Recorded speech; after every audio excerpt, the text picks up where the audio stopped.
সেই সময় মানে ইমার্জেন্সি হয়েছিল যখন আপনার 10 বছর বয়স। 10 বছর নয়, 12 বছর বয়স, তখন 12-13 বছর বয়স। তো সেখান থেকে এখন অবধি আপনি লড়াই করে যাচ্ছেন, সেই এমার্জেন্সি দেখেছেন, এখন অবস্থাটা অন্যরকম। না, এমার্জেন্সিটা যখন এসেছিল তখন এমার্জেন্সি কি আমি বুঝিনি। বালক শুরু থেকেই মানে সংঘ আর এসএসসি ছিলেন। হ্যাঁ, আমি সংঘের আলোচনাটা এখানে টেনে আনতে চাই না, কিন্তু এমার্জেন্সিটা কি আমি বুঝিনি। এটা বুঝেছিলাম যে আমাদের অনেক দাদা, আমাদের অনেক কাকু আমাদের সংগঠনে তারা গ্রেপ্তার হয়েছিলেন, তারা জেলে ছিলেন।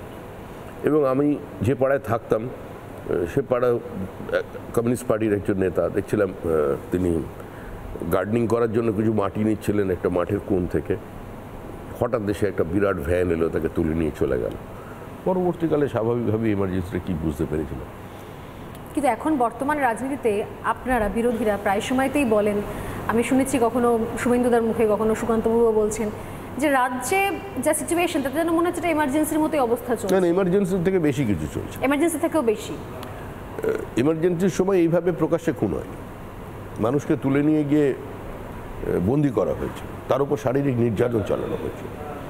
জরুরি অবস্থায় যেগুলো হয় সেগুলো হয় মানুষের অধিকারগুলোকে সম্পূর্ণ বাজেয়াপ্ত হয়ে যায়। আমাদের পরিবারের সদস্যকে বন্দি করে ইন্দিরা গান্ধী ভেবেছিলেন যে ভারতবর্ষে চিরকালীন একটা স্বৈরতন্ত্র প্রতিষ্ঠা করতে পারবেন, কিন্তু 1,20,000 মানুষকে বন্দি করবার পরেও আরএসএসের ইনফ্রাস্ট্রাকচারকে তারা ভাঙতে পারেনি, বরঞ্চ সেই ঔদ্ধত্যকে উপড়ে ফেলে দেওয়া হয়েছে।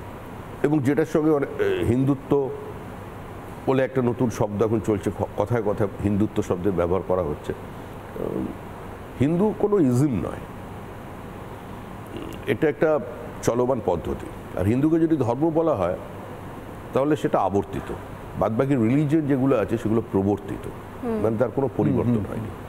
সামগ্রিকভাবে পশ্চিমবঙ্গের এই মুহূর্তে যা পরিস্থিতি, সেটা যদি আমরা খুব কাছ থেকে দেখি, যে তৃণমূল কংগ্রেস নামক যে সংগঠন বা তথাকথিত রাজনৈতিক দল, যাকে রাজনৈতিক দল বলা যায় কি না, আমার স্থির বিশ্বাস এটা নিয়ে গবেষণা হবে পরবর্তীকালে। তাদের কাছে একটাই অস্ত্র ছিল, সিপিএম বিরোধিতা, সিপিএম বিরোধিতা এবং সিপিএম বিরোধিতা। ইস্যু ছিল একটাই, রেস্টোরেশন ডেমোক্রেসি। তো সেই স্লোগানে মমতা বন্দ্যোপাধ্যায় ক্ষমতা এলেন। মমতা বন্দ্যোপাধ্যায় ক্ষমতায় আসার 1 বছরের মধ্যেই পুরো গণতান্ত্রিক প্রক্রিয়া ব্যবস্থা, গণতান্ত্রিক ব্যবস্থার মধ্যে যে রাজনৈতিক সৌজন্য থাকে সেটাকে ধ্বংস করে দিলেন। আজকের পৃথিবীতে শাসক দলের শুধু বিরোধিতা দিয়ে তো চলে না, কোনো দিনই চলেনি। তার একটা অল্টারনেটিভ পলিসি দরকার। একটা গভর্নমেন্ট পাওয়ারে আসার সঙ্গে সঙ্গে বলে দিল, আমি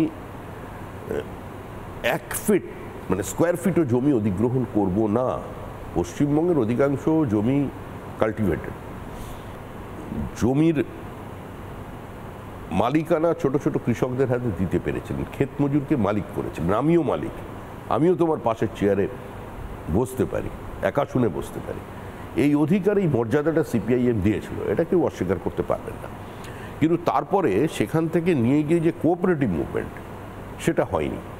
সামগ্রিকভাবে পশ্চিমবঙ্গের কৃষি ব্যবস্থা বা পুরো ইরিগেশনের যদি আমরা কথা বলি, কোনো উন্নতি হয়নি। ক্ষমতায় আসবার পরে তৃণমূল বললো আমরা কোনো জমি অধিগ্রহণ করব না। একটা তাহলে শিল্পটা কোথায় হবে? ভারী শিল্প ছাড়া পশ্চিমবঙ্গের কোনো ভবিষ্যৎ নেই। এই যে এত পরিযায়ী শ্রমিক, এত ইঞ্জিনিয়ারিং কলেজ, 40,000-এর বেশি পাস আউট, 45,000 পাস আউট প্রতি বছরে। সেক্টর 5-এ 18,000 টাকা মাইনে কল সেন্টারে চাকরি করছে। আজকে এখান থেকে তারা বেঙ্গালুরুতে চলে যাচ্ছে। বেঙ্গালুরুর দ্বিতীয় কথ্য ভাষা বাংলা। 3 বছর আগের হিসাব আমি প্রতিদিন বলি, 14,60,000 বাঙালি তরুণ তরুণী সেখানে কাজ করছে।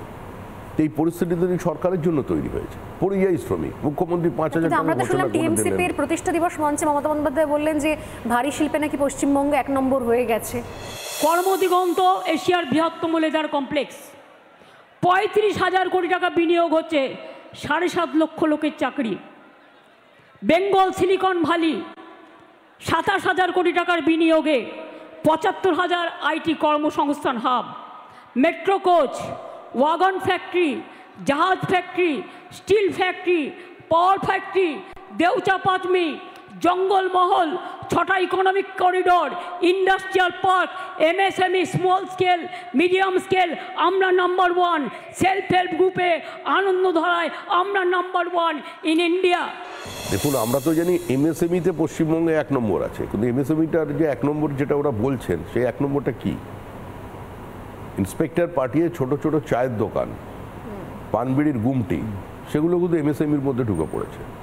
MSME তখনই সাকসেসফুল হয় যখন বড় শিল্প থাকে, তার অ্যান্সিলারিজ হিসেবে ছোট ছোট MSME গড়ে ওঠে। নানা ধরনের কন্টেন্ট দেখার জন্য লাইক করুন, শেয়ার করুন আমাদের ফেসবুক পেজ, সাবস্ক্রাইব করুন আমাদের ইউটিউব চ্যানেল। পাশাপাশি অন্যান্য ব্রেকিং নিউজের জন্য অবশ্যই চোখ রাখুন রিপাবলিক বাংলায়।